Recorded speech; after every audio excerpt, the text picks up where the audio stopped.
Так, по второму вопросу, введение государственной награды Героя России и Героя Якутии, участника Великой Отечественной войны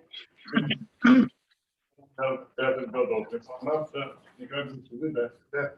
Ну, это инициатива была Ивана Ивановича, я думаю, в конце года поступило предложение Совета Общественной палаты. Сегодня, наверное, мы посмотрим.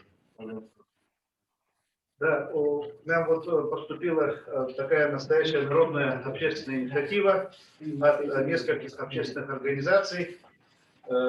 И вот я, например, как председатель Якутского регионального отделения Российского военно-исторического общества, очень рад, что вот есть такие у нас инициативы. И считаю, что наша общественная палата, вот совет наш должен эту инициативу рассмотреть для того, чтобы дальше по ней работать. Вот, ну, мы все знаем, что Великая Отечественная война, в прошлом году мы 75-летие отмечали, вот в этом году у нас будет юбилей вот начала Великой Отечественной войны, всех страшных 65 тысяч человек участвовало, было призвано из Якутии, половина только вернулась.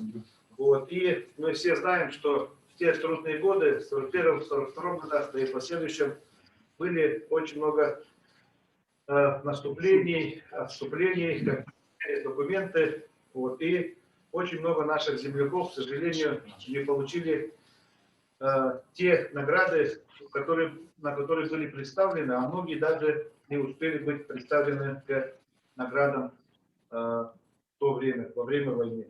Вот. Сейчас здесь очень большую работу, конечно, провели в свое время депутаты Верховного Совета Советского Союза. И теперь вот, скажем так, вот та работа, которая шла, она сейчас должна получить новый импульс. Я вот хочу сейчас передать слово заслуженному юристу России, почетному работнику прокуратуры России, человеку, которого мы все знаем, почетному старейшину нашей республики Макару Макаровичу Яковлеву, чтобы он немножко вот нам представил информацию, откуда вот эта инициатива пошла.